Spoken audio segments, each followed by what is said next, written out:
இது வரைக்கும் வாழை இலையில தான் நான் சாப்பிட்ருக்குறேன். இப்போ வந்து வாழை இலையில துவையல் அரைச்சி நான் சாப்பிட போகிறேன். தம்பி அண்ணி வந்து அதை அம்மியில துவரைச்சி கொடுக்க போகிறேன். சாப்பிட்டு பாருங்க. பார்க்குறேன் வேகமாக இறங்கி பார்ப்போம்.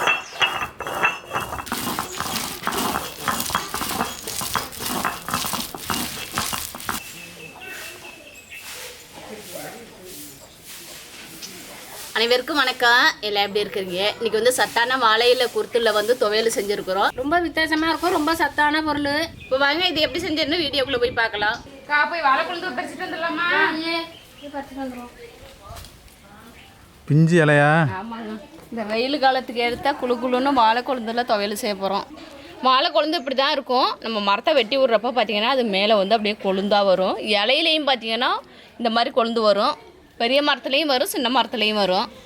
இப்போ இதை வந்து நம்ம கட் பண்ணி எடுத்துக்கலாம். இதை ஃபுல்லாக கட் பண்ண வேண்டியதில் பாதியை விட்டுட்டு கட் பண்ணிக்கலாம்.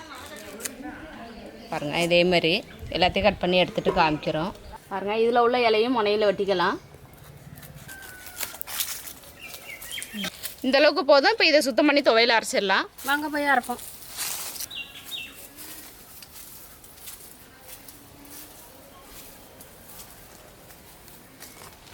இப்போ வாழையில குருத்தெல்லாம் கட் பண்ணி எடுத்துக்கலாம்.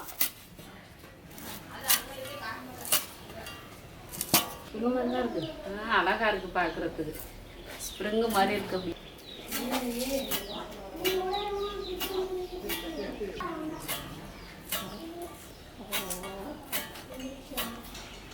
வாழையில குருத்தெல்லாம் கட் பண்ணி எடுத்துட்டோம். இப்போ பூண்டு உடச்சிக்கலாம். ரொம்ப சிம்பிளான துவையல், ரொம்ப சத்தான துவையல். வாழை குருத்தி இலை துவையலுக்கு தேவையான பொருள் பார்த்துடலாம். பாருங்கள், வாழையில குருத்தை வந்து நல்லா கட் பண்ணிவிட்டு அலசிட்டு எடுத்து வச்சுருக்குறோம். ஒரு நெல்லிக்காய் சைஸு புளி, ஒரு 10 பல் பூண்டு எடுத்து வச்சுருக்குறோம், ஒரு 4-5 வரமிளகாய், கொஞ்சமாக உப்பு. இதான் இதுக்கு தேவையான பொருள். இப்போ இது எல்லாமே வதக்கி எடுத்துக்கலாம்.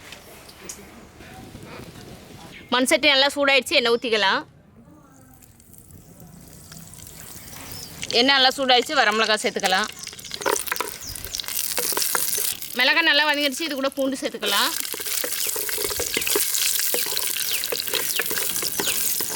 பூண்டு மிளகாவும் இந்த அளவுக்கு வதங்கினது போதும். இது கூட வாழை குருத்தி இலையும் சேர்த்துக்கலாம்.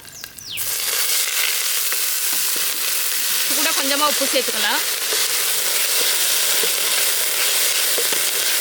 இது வரைக்கும் வாழை இலையில தான் நான் சாப்பிட்ருக்குறேன்.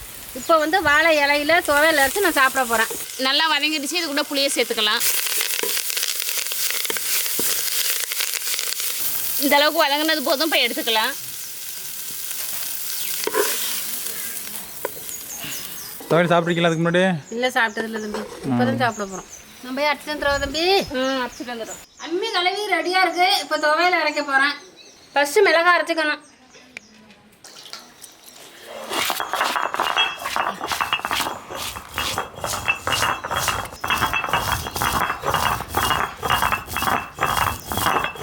தம்பி அண்ணி வந்து அதை அம்மியில துவரைச்சி கொடுக்க போகிறேன். சாப்பிட்டு பாருங்க. பார்க்குறேன் வேகமாக இறங்கி பார்ப்போம். அடுத்தது புளி வச்சு அரைச்சிக்கலாம்.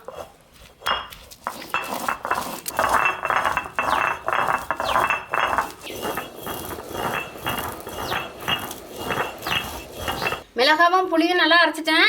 வாழை இலையும் பூண்டு வச்சு அரைக்க போகிறேன். உப்பு எங்க நீ? வளர்க்குறப்ப உப்பு நாங்கள் சேர்த்துட்டோம்.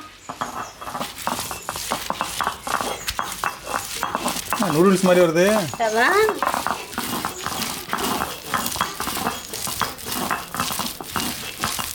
இதுமாரி சாப்பிட்டதே கிடையாது. இன்னைக்கு தான் நம்ம சாப்பிட போகிறோம். வாழை இலை துவையல் அரைச்சி நல்லா அரைச்சிட்டு காமிக்கிறோம். தம்பியா அரைச்சாச்சு. உப்பு காரம்லாம் கரெக்டாக இருக்குது. சூப்பராக இருக்குது. நான் தின்னு பார்த்துட்டேன். வலிச்சிடலாமா? வலிச்சிடலாம் தம்பி. வலிங்க. சூடாக கொஞ்சம் சாப்பாடு எடுத்துட்டு வருவாக்கா. அப்படியே சூடாக கொஞ்சம் சாப்பாடு எடுத்துட்டு வரேன். போட்டு பசிச்சு ஃபுல்லாக சாப்பிட்டுடுவோம். ரொம்ப சத்தான வாழையில குருத்து துவையல் அரைச்சாச்சு. இப்போ நாங்கள் சாப்பிட்டு பார்க்க போகிறோம். நானக்காவும் மணி 12 தான் ஆகுது. கொஞ்சம் லேட்டாக நம்ம சாப்பாடு சாப்பிட்லான்னு இப்போ சும்மா துவையில மட்டும் சாப்பிட்டு காமிக்கிறோம். சூப்பராக இருக்குது தங்கச்சி. செம்ம டேஸ்ட்டுங்க. இன்னும் துவைன்னு கண்டுபிடிக்க முடியாது. வாழை இலை குருத்துலன்ட்டு கண்டுபிடிக்க முடியாது. துவையலன்ட்டு வாழை இலையே தெரியல. வளவளப்பு இருக்காதும். இல்லை, எந்த வளவளப்பும் இல்லை, எதுவுமே இல்லை.